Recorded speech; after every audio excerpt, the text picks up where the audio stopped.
Hello and welcome once again to Talking Pictures Podcast. I'm your host David and joined with me as always my co-host Brian. Brian, how are you today? Oh, very delighted. We're here for a very special episode of the podcast today. Not your typical episode. I won't be here for the entirety of it. I'll be here just at the start and at the end. However, why is this a special episode? This is a special episode because we have a very special guest on today's episode. Stefan Fjeldmark, co-director and lead animator of Help, I'm a Fish, one of my favourite and beloved childhood movies I nostalgically adore. I remember when you told me initially that you were so interested. It was nearly one of the kind of first things about this podcast. Like, you were like, I'd love the chance to sit down and ask him a few questions. Like, well, why don't you just contact him and see? Because I know that it was a film that I really liked as a kid as well. But for you, it's like, it's one of your all-time favourites. Yes, I do remember you giving me the inception of reaching out to Stefan about having a conversation, even if I just got to talk to him about it, because of all the movies I've seen in my life, never mind growing up, this is one that just stuck out for me. It's an undiscovered gem still hidden in the depths of the ocean that needs to be plunged out and presented to today's audiences. Well, I'm glad you got the opportunity to sit down and speak with Stefan. So I've actually not heard this, so I'm going to be listening along with the audience here now. So without further ado, here's Brian sitting down with the director of Help 'em Fish, Stefan Fjeldmark.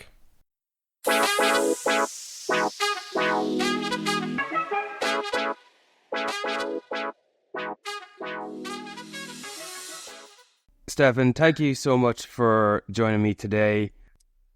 Me, as a kid, growing up in my household, me and my siblings would give our mother a break from parenting us and sit down together to watch some animated films. Now, there were some popular ones like The Lion King or The Iron Giant or Brother Bear or The Jungle Book that was frequently watched. But for me, there was one movie that I loved more than anything else.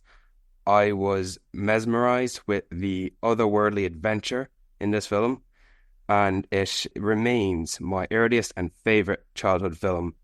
I'm flattered. So it's good that it reached some people. I know I've heard from others that they liked it too, but it's always nice to hear, of course. Well, Help, I'm a Fish really did make an impact on my childhood. I would be privileged to watch it on national TV when I didn't own physical media. Even if I missed half the movie, I would still sit down and watch it. So, Stefan, before we get into your time in making the film, I was curious to ask you, how did you get started in animation and what drew you to a career of writing and directing? My interest in animation started very early. Already as a kid of 10 years old, I was doing my first animation.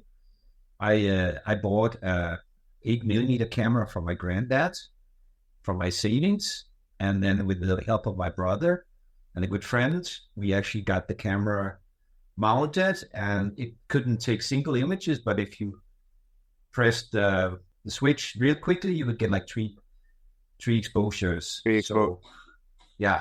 So it was simple animation, cut out stuff, but also some full animation drawn on a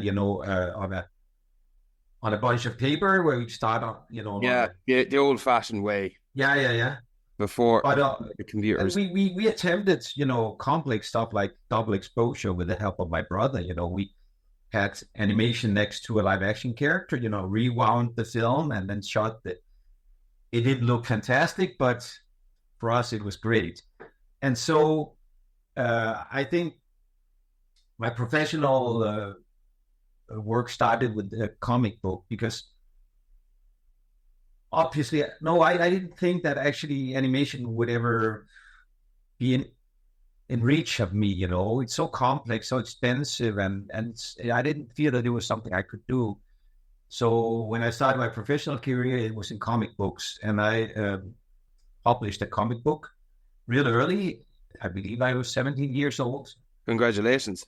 And that was based on Hans Christian Andersen's The Snow Queen. And it did actually quite well. it took me a long time to do it because I was not so skilled. I spent a whole year drawing it, like 1 week per page. It was very detailed and a lot of line work, but it came out and it was very successful. And at that time, when I was finishing the comic book, suddenly there was an animation course in Copenhagen where Disney animator Jeff Varep and Jørgen Klubin were teaching.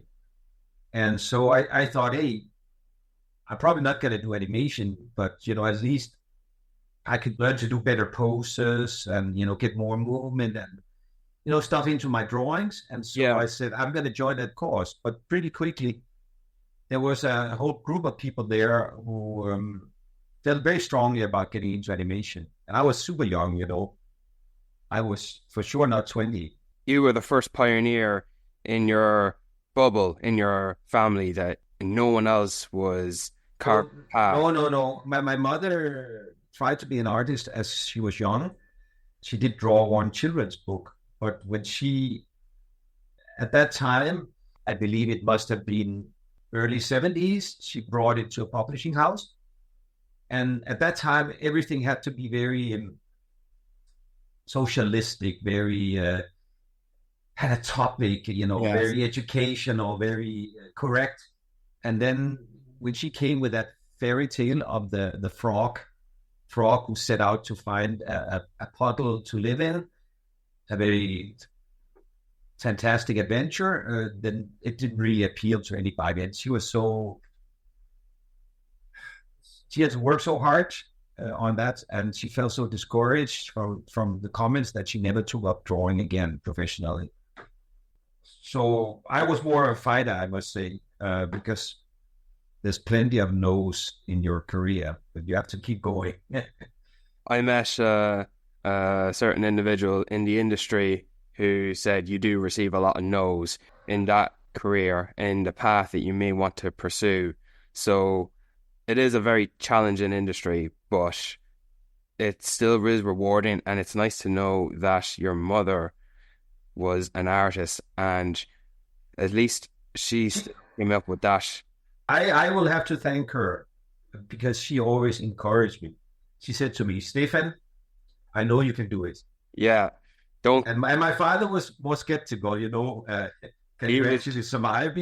Yeah. But she was I'm sure you can do it. And I think that was probably the best thing she ever did for me, is that she always believed I could do it.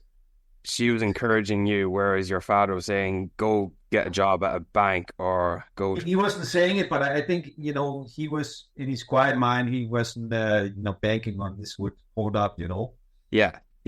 Anyway, I want to get back to the track as I remember, because I was at this animation course. Suddenly, a movie opportunity arose in Denmark.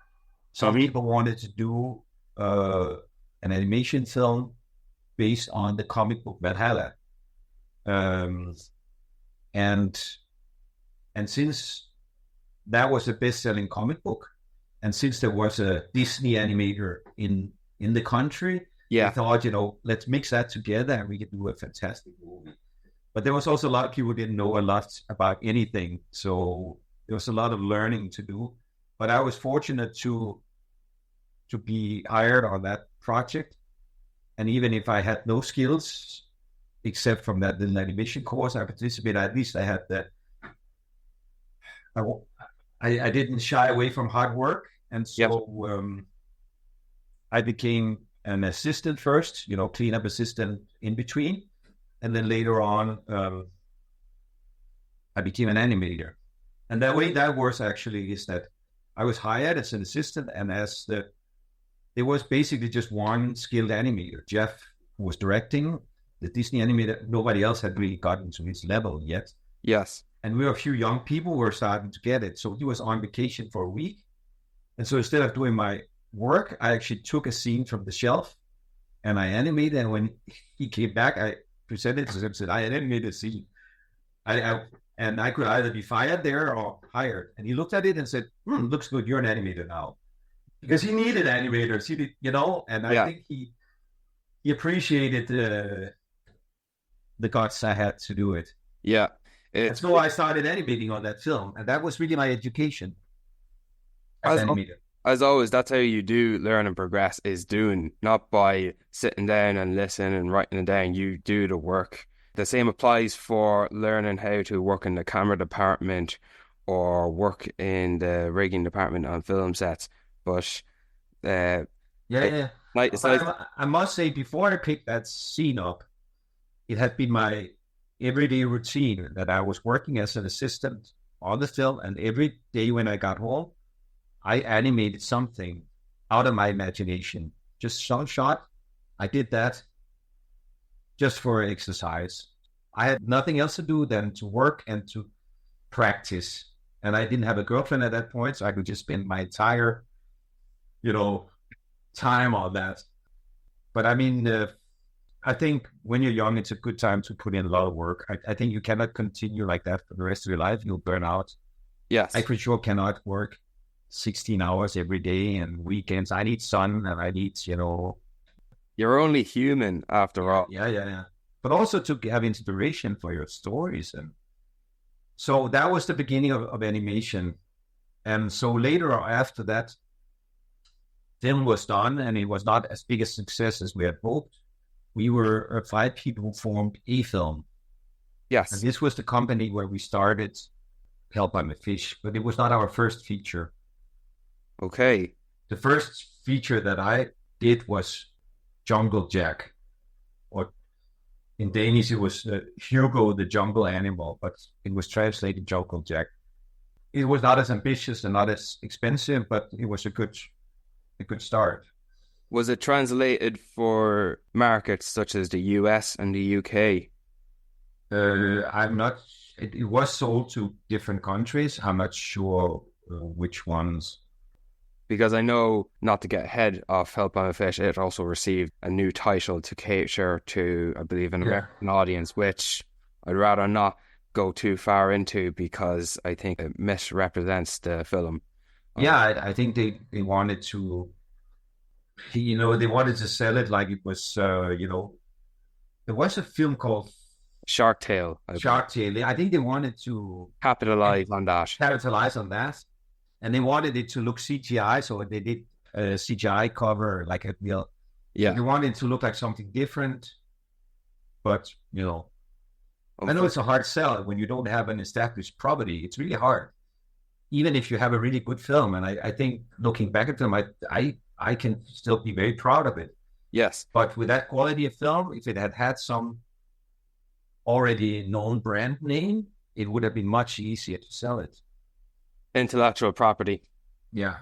IP, the good old IP. Yeah. Stefan, well, I know that Help I'm a Fish, it's an original story. Yes. It is not an adaptation of any existing IP. Can I ask what inspired you to come up with the story and write? I can tell you what happened, because it didn't start out as Help I'm a Fish at first. It actually started out as more of a childish story, a simple little TV series with 3 fish. It was called Swifty, Twinkie, and Pluke. I believe I've seen that. I think that has popped up on YouTube. Yeah. So that was the first idea, and that was meant to be very simple. Actually, that was inspired by Kai Pindel's Peep Show. What is that? Kai Pindel is a Danish animator, worked at the Canadian Film Board, and he made a very simple cartoon called Peep Show, where chickens were just a circle and with a beak. It was extremely simple. And so actually this started as the idea of doing something really simple. The simplicity of these fish, the star shape, yes, the fish shape, and the jellyfish. These were really very primitive characters for small kids. That's how it started. And so we did a little pilot on that you've seen on the internet. Yes. And then, one day we had some American producers coming by to see the studio, and they saw that little test and said, "Oh, that's nice." And they said, "But what if these fish were aliens?" And I was just thinking, my God, Americans, they are ignorant Yeah. people. But somehow they trigger something. What if these fish weren't fish? And I actually, as far as I remembered, I remember that I was inspired by Honey, I Shrunk the Kids, but I realized now that it came out the year before Hell by the Fish. So it cannot be that inspired me. Yes, I can't believe you've just mentioned Honey, I Shrunk the Kids, because for more than a few reasons, that is one I compare to Help, I'm a Fish. But I actually thought that we were inspired by it, but I realize now that we must have been working way into the movie before I ever saw Honey, I Shrunk. So I think when I saw Honey, I Shrunk the Kids, maybe towards the end, I was thinking that's the kind of movie that we want to be making. Yes. In animation, So I realized, because I checked now when it came out, and it was 1989, and it came out. Hell by a Fish did come out in Denmark in 2000. Honey, I Shrunk the Kids was the late 80s. So maybe I was inspired.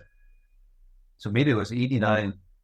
I'm going to fact check this. Yeah, because I remember as this had inspired me. Honey, I Shrunk the Kids was released in 1989. Yeah, so I was inspired by it. Because you were working on this Help, I'm a Fish originally in its earliest stages in the mid-90s, 1996 perhaps, before it elevated to the final movie. Yeah. So that was the inspiration. And also you were asking the questions that I have. I used to go fishing a lot at the seaside with actually my co-director, Michael Hegner. Yes. So I see some other names pop up in the IMDb, but these are not correct. It was me and Michael Hegner who directed it together. I was confused by that at first because I knew... Because Greg Manwaring is a great animator, and I worked with him, but he didn't direct this one. Who didn't direct this one? I just saw on IMDb that Greg Manwaring. I saw his name pop up as well. Yeah, and but that's not true. It's not true, because you can really tell when a lot of writers on one project, when there's a lot of directors on one project, that's where I'm thinking, how did this not turn into a disaster? But I do know that Michael was a major director on this. Yeah, and I can tell you how it was, that I more or less was conceiving the whole thing with the idea and the character design and the whole look and feel of the movie. And as we got into production and we wanted to animate this, we split it down the middle, and he was more working with the Munich studio. Munich, in Germany. Munich Animation, where he traveled back and forth, and I was more going to Ireland. Yes. To Terraglyph. Terraglyph, currently titled Terraglyph Productions Limited in Dublin, Ireland. So that still exists? I don't think it exists now, but no. Or at least not that faction, because it's of a larger corporation. So I was more with Terraglyph, and actually Michael was doing the voice direction. So there are some questions later working with Alan Rickman. That was actually Michael working with Alan Rickman. Well, that's very interesting. I just wanted to pick your brain on the back and forth between studios, because A Film, and I believe it's currently titled A Film Productions in Copenhagen. What I'm curious to know is what it was like to work with multiple animation studios across a number of European countries. And as you said, that you solely worked around Terraglyph and Michael in Munich Animation. Yeah. How did you approach that, and did that prove to be more difficult than it turned out? It was because of the size of the budget. The budget was 102 million kroner, which is like 10 million pounds, or quite a lot for the time, and still would be a lot for me, still be a very good budget. So we needed to, Anders, who's the main producer of Anders Mastrup, Anders Mastrup, he was bringing all this funding together. And so it was, in rough terms, Germany was providing 1/3 of the money. Ireland was bringing 1/3, and Copenhagen was bringing 1/3. Also we need a big workforce, but we needed to spend that money in the locations, of course. If there's one thing about filmmaking and animation is that you can't have any money left, because if you do, it means your next one, the producers will say, oh, you had some money spared over. That means we can give you less this time.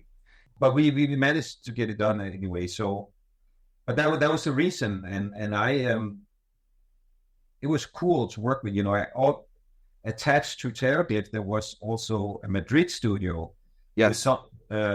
With some really good animators, very enthusiastic. It was actually fun because there was very much of a different kind of a mental attitude. The Irish studios were more serious, you could see almost one of the Spanish animators came over and we went to go out and eat, to just get to know each other. And, the waiter came around and said, hey, what's up with you? Is there a funeral? And he was like joking because everybody was so quiet and so matter of fact. But when we were in Spain, it was, oh, come and have a glass of wine. And, it was more, southern temperament. Did you find it difficult to work with other Europeans? Like, was this your first major or biggest collaboration with? This was the biggest collaboration, but we already worked with we had done subcontracting work also for some major studios in film. We worked on some blues films and some, different MGM and Warner Brothers and stuff. So we were used to doing high-end animation work at that point. Yeah, at this point, by the time of Helping Fish, you had a lot more experience. You're entering the phase of being a veteran.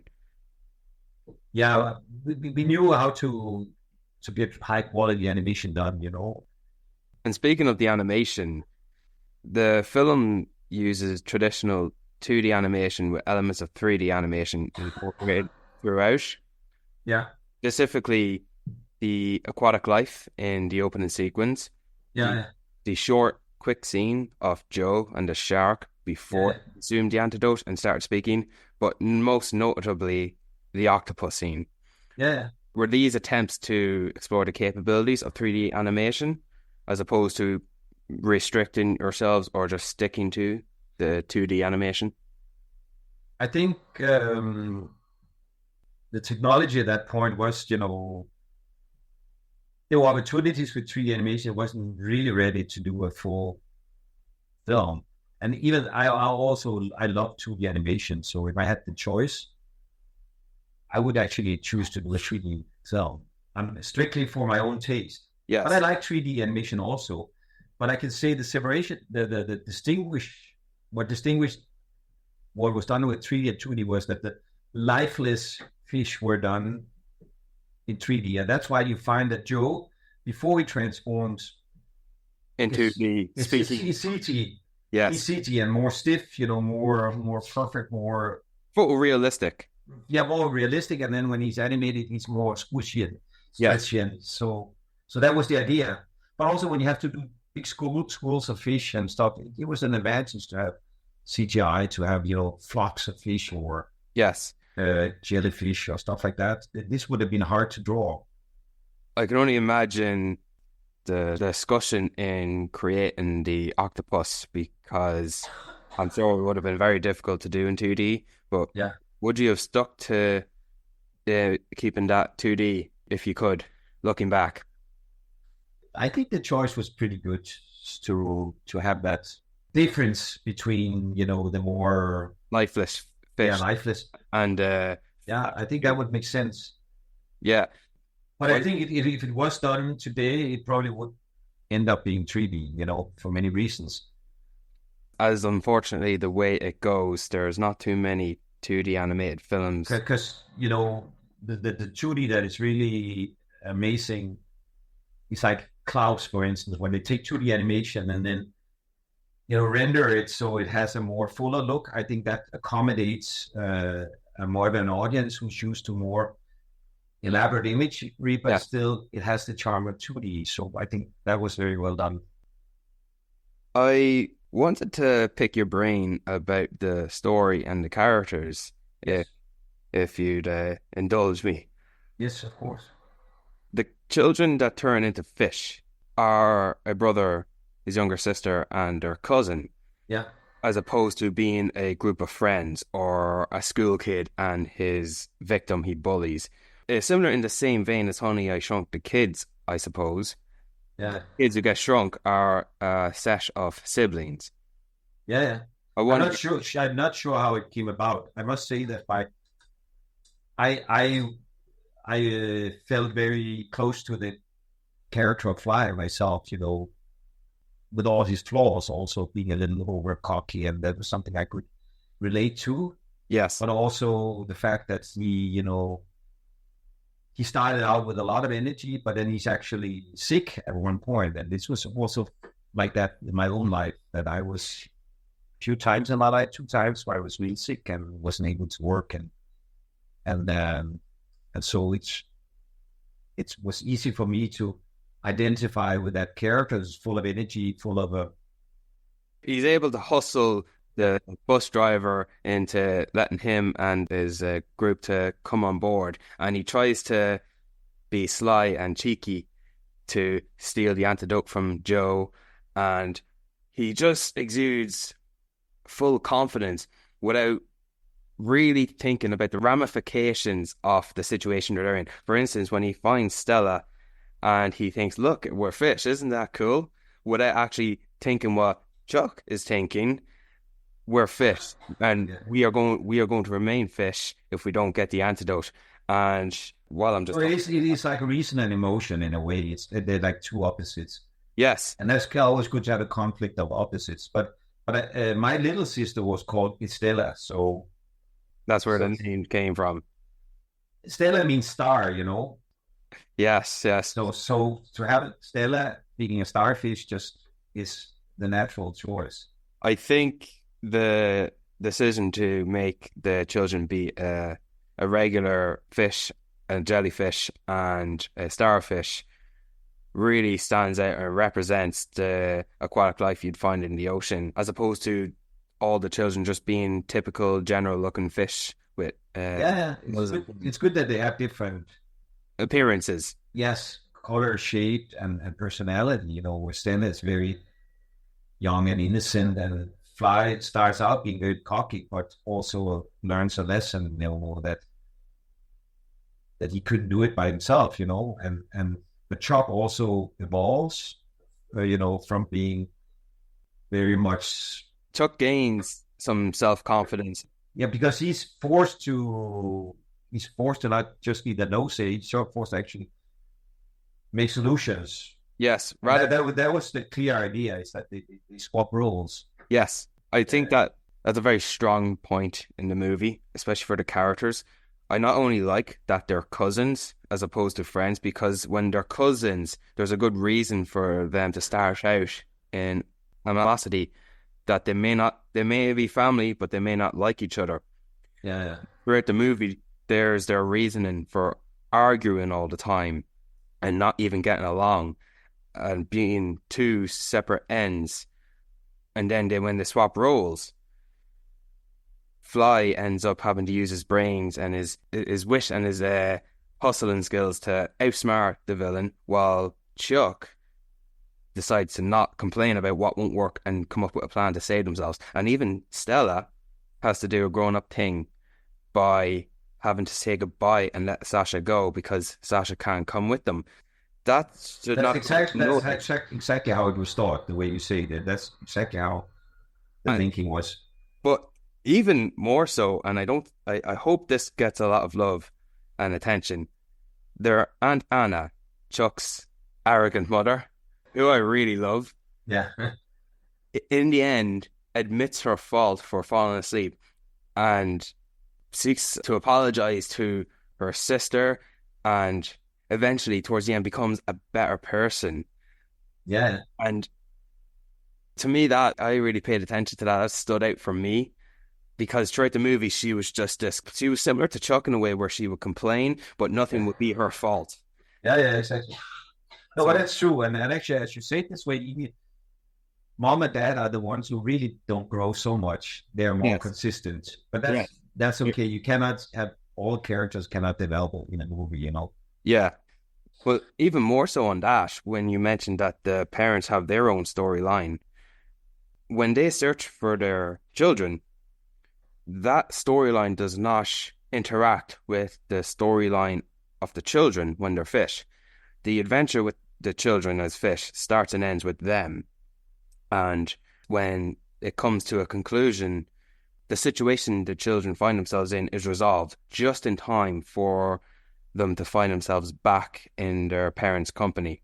Was it intentional to not have both storylines merge so that the children could save themselves? Because if you really think about it, their parents never witness the world under the ocean that their children do. I think it would be awkward to have someone like Fly's father interact with Joe. No, that was intentional. It would be a fairy tale of the children themselves.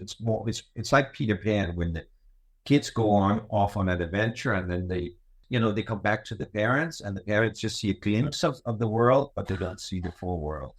And that's where I think an element of Honey, I Shrunk the Kids comes into comparison, because the kids are the ones who are shrunk, even though the father was the one who created the machine, the shrinking machine. But he nor the other parents, they don't know what it's like to be shrunk, at least not in that movie.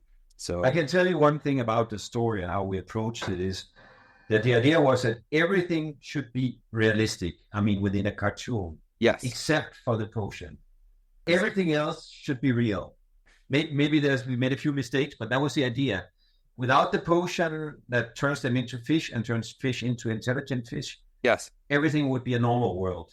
Just one magical element. There is one other thing in relation to the characters I'm really eager to gain some insight on, and that is the character Joe. Yeah. I find Joe to be quite an interesting character because his obsession to gain intelligence by consuming the antidote blurs his common sense. Fly, in the end, when he decides to use his brain for once, he tricks Joe into his own demise. And I thought that defeating the villain in this movie was a very creative and bold approach, because Joe ultimately gains what he desired most in becoming human, but at the cost of his own life. And as a result, he doesn't get to reap the benefits of living as one. I find that conclusion to that character to be so satisfying, and there's a lot of thought in there, because throughout the movie, the children are trying to be human. They're trying to restore themselves to being human, and the same with Joe.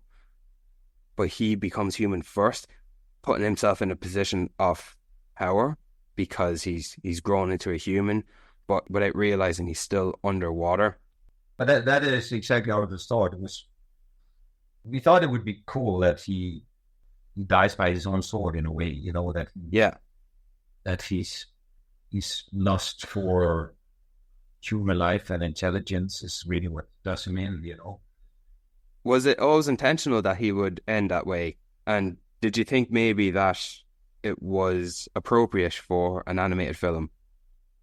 I think I was not so concerned about what could be done and what could not be done. And I was just doing what I thought was right. I know if I was doing this movie today, I would probably have limited myself more and say, no, we cannot have this in a kid's cartoon.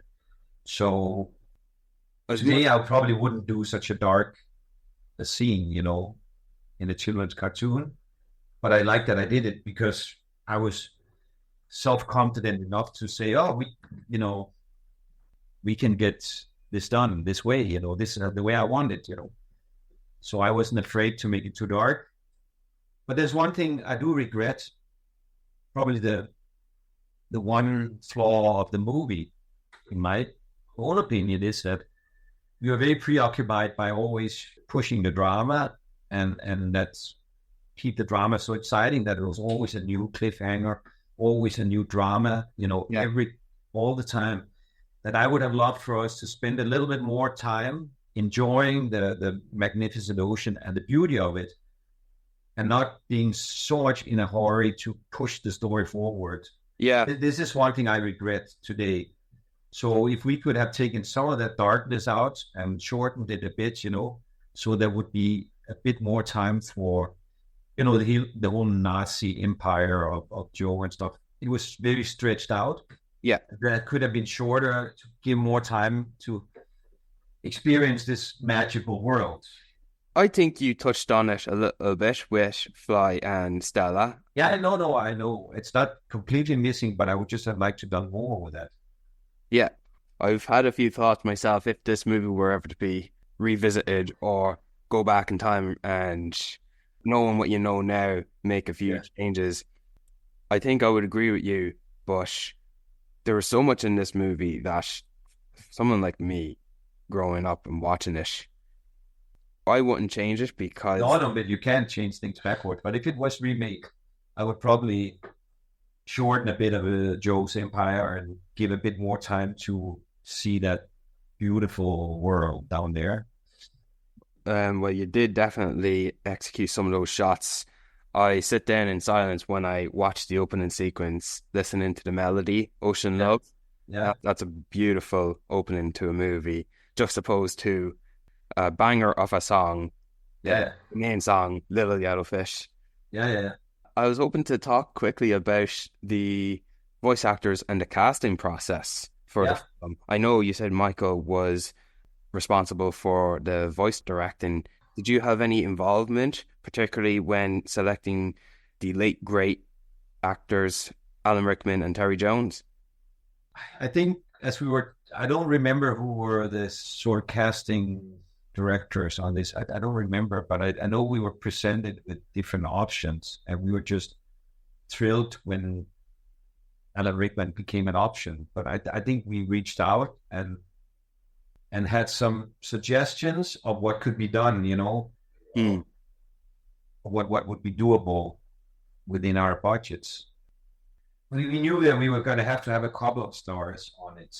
The kids, because they're kids, but we couldn't afford to have every actor be a big star. So we spent a bit extra money on Alan Rickman, and I'm not sure Terry Jones how much, but probably a little bit more than the usual. But well, you did get yourselves quite a name for one of the children, Aaron Paul, who was blown up because of his Breaking Bad period in his life. Yeah, it's true. And it's kind of a funny thing to see fans of the film go back and realize, oh my God, Aaron Paul was Chuck.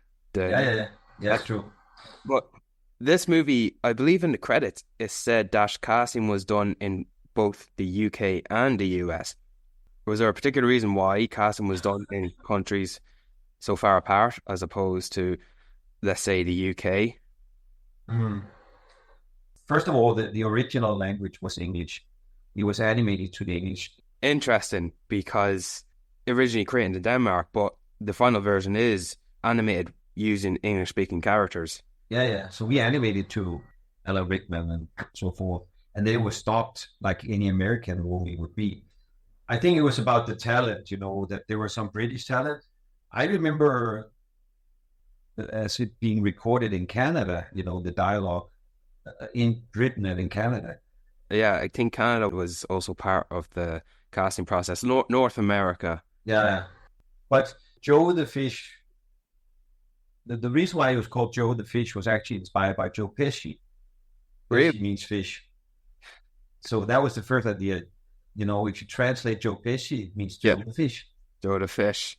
Yeah. He was a bit different in the beginning. And then the next step was we kind of started drawing like Peter Lorre. He's a well-known black and white actor who was he was always villain in the old black and white movies. Okay. So this was how we started out, very slimy and with these very manic eyes. I see resemblance. Yeah. When we approached Alan Rickman, we actually suggested him to do that type of voice. And he said, no, if I have to do it, I have to do it my own voice. I'm not going to make a cartoony voice. And it was a good choice. So we stuck with the charm of his voice rather than trying to have him be something that he isn't. I think that was a great choice. Yeah. But, you start somewhere and it evolves, and it probably would have been almost rude to ask Alan Rickman to do a different type of voice. Yeah. But then we were young kids. We didn't know what was rude. I don't think it was out of the question to explore possibilities of, especially for voice acting. I wanted to ask you if you had a creative involvement in selecting the artist and their song that would eventually end up in the film, such as the process of getting both Alan Rickman and Terry Jones to contribute to the musical aspects and perform the songs that their characters sing. And I'm also curious to know about the creation of the main theme song from Little Trees and Creamy, Help I'm a Fish. Yeah. I think that stands out in unanimous popularity. Yeah, I think it was my own taste was more like Ocean Love. The first song composers that we approached, they were writing songs more along the lines of, Ocean Love, which is more melodious, not so kid pop. Yeah, it's not something the kids would sit down. No, enjoy. So it's more of an adult choice. I think, the music people, EMG, provided us with songwriters and suggestions. And eventually a guy, Jesper Winge Leisner, came on board writing some more songs.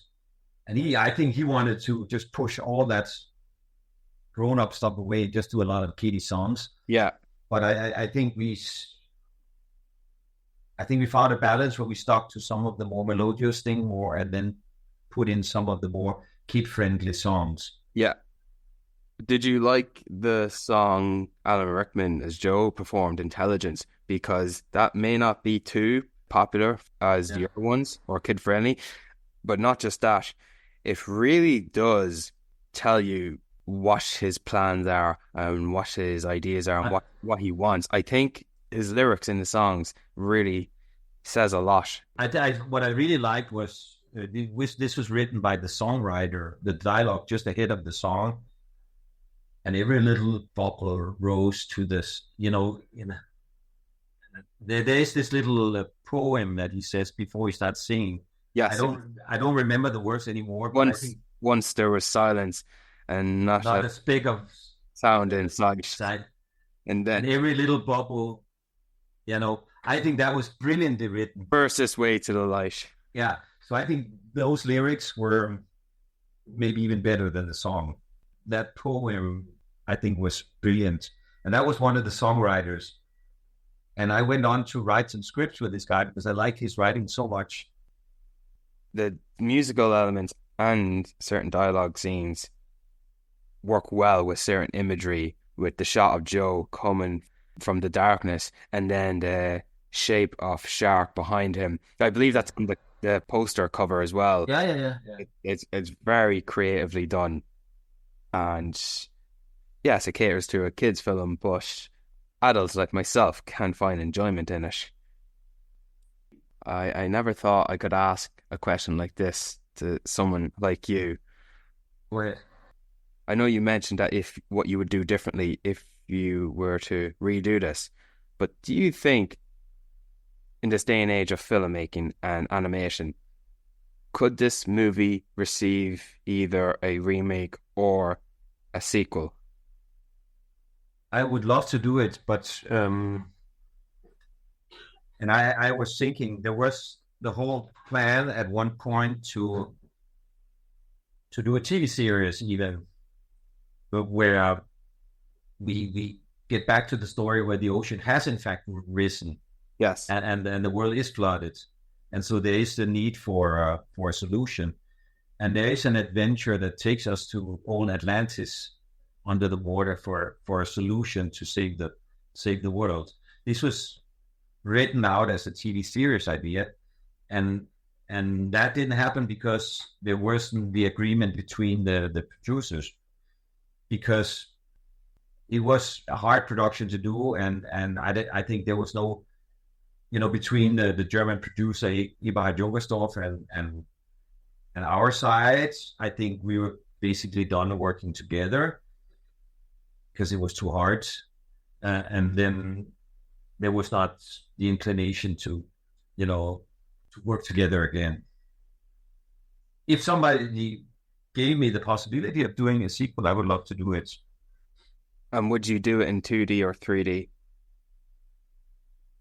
It would probably, if I had to be a little realistic, it would probably most likely be done in 3D. But it all depends on the money. That's what it always comes down to. And maybe one day, but I think it was quite interesting that an idea that came from the professor character, which was the whole reason why he created the potion in the first place, that what he had envisioned that the polar ice caps would melt, and there's your entryway to the TV series, the proposed TV series that you had. Yeah, no, we would just go some years ahead in time, and then the ocean would be rising maybe a bit more rapidly than they do in real. But I mean, so that's I would love to do that. I've done a drawing of that. If you go on my Instagram or Facebook, you can probably see that there's a drawing of the three fish swimming towards a city. You can probably find it on my Instagram. It's the three fish swimming downwards to a city underwater, and there's an illustration of that. But it should be among my Instagram drawings. Do you still draw? Yeah. It's not just a career for you, but it's also a hobby. Yeah. It's both. I wanted to ask you in closing for Help I'm a Fish. It's the title. Again, Honey, I Shrunk the Kids. A line that's not exactly said in the movie. Help I'm a Fish is not exactly said in its movie either. But once you watch the movie, whether you're a child or an adult, and knowing the title, it rolls off the tongue of your mouth. And I think the title is very catchy and quite easy to remember. I think so too, and I think that it was probably inspired by Honey, I Shrunk the Kids. That type of title. Yeah, it's something a character would say, but at least it's not said in the movie, as opposed to being retitled what the American market titled it A Fish Tale, which once again I think misrepresents the movie entirely. Yeah. But I think in France they call it "Glups, je suis un poisson," and that means more "Oops, I'm a fish." I think they didn't want the help in the title, as being too negative. Yeah. Oh, I can understand that. It depends. And that's fine with me, different cultures, Yes. Is the movie considered a hidden gem or beloved in countries like Denmark and in Sweden and Norway and Germany, as opposed to other countries? I think it's a bit of a hidden gem. I don't think it ever got the broad recognition that we hope it would, not being a known IP. I just looked at a list of the most best-selling Danish movies outside of in Europe, and it's number 5 of historically of Danish films that are sold outside of, how many tickets they sold in Europe. Yeah. So in Europe, it's been fairly, comparing to a normal Danish film, it's quite it reached quite far. It reached the heights. Yeah, and I know that there are still fans out there who write me, and that is great that this movie is still loved and recognized more than, I think this is the one movie that people recognize more, and it's probably also my own favorite of what I've done so far. hopefully the next one will be even better because I'm working on a new picture now. So. I was going to ask you about that in a second, but there's one more question I forgot to ask you in relation to this movie being your favorite. Do you have a favorite scene or sequence in a movie, whether it be a story aspect or something to do with the animation? It's hard. I was actually in doubt about that. I don't think so because there are many, I think, good moments. I can't pick specifically any one good scene because I like the whole movie in its entirety, but one sequence that stands out to me Yeah. is the sequence when the children turn into fish. They all drink the potion for their own separate reasons, even though they may impact another. Scallop becoming a fish, therefore Fly drinks the potion to follow her, and as a result, in the storm, Chuck has to drink it as well. Because this moment in the film not only signifies the crossing of the threshold in traditional storytelling, it's also the start of the adventure. Yeah. The idea, even I know what happens, the idea of what's to come, I just remember loving that, and I still do. Yeah, no, but I agree. But I just try to find moments that I love. I love Stella's goodbye to the seahorse as a little emotional point. I also love the first time when they are stuck on the rock and then door opens, because it's kind of surprised that the adventure also starts in a way there when they first fall into the cave. And there's so many good moments, and I'm glad that you mentioned the goodbye to Sasha, because the music really sells the heartstrings tugging at you. Stefan, I could probably talk to you all day about this, but I don't want to hold up too much longer your time. I am so grateful that you took time out of your schedule to join me in this conversation. I really do appreciate it. There's one last thing I wanted to ask you about, and that's the good work you're doing over at your company, Eye Candy Film. Yeah. So right now we're working on a feature. We're working on several things, but the one that looks like could happen sooner is based on the children's book, The Rusty World. It's based on a book. Yeah. So this is a Danish bestseller, and it takes place in a future where four siblings again, are crash lands in the old Denmark that is inhabited by robots, and they have to make it across this overgrown trash land. So again, it's like kids in an otherworldly situation. And so I wouldn't say it resembles Alabama Fish, but it's probably closer to that one than anything else I've done so far. So the technique will be 3D animation, but we will try to find a more painterly look in the same way as Arcane or Into the Spider-Verse has a more graphical look. And this is what we are working on right now. I read the description of The Rusty World on Eye Candy Film. Immediately it caught my attention. Okay. So when time of its release, if it were to receive a theatrical release, and if it were to make its way to Irish cinemas, I will be there to watch it. Okay. I hope so. And I think we have a good script, and I think it's really exciting. It's funny, and it has some dramatical and some importance. There's some importance in the story also about the way we deal with our world, and we should take better care of it and so forth. But there's no lifted index fingers, Yeah. I'm curious to know how the new Scandinavia in Greenland looks.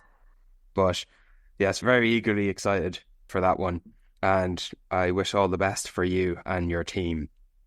And thanks for reaching out. And it's always good to know that there's people who enjoy what you struggle to do, and yes, and still enjoy. Once again, thank you so much for joining me, and my regards to Michael. You, sir, have a lovely day and Thank you. enjoy the rest of your week. Thank you, sir. Bye-bye. Bye-bye.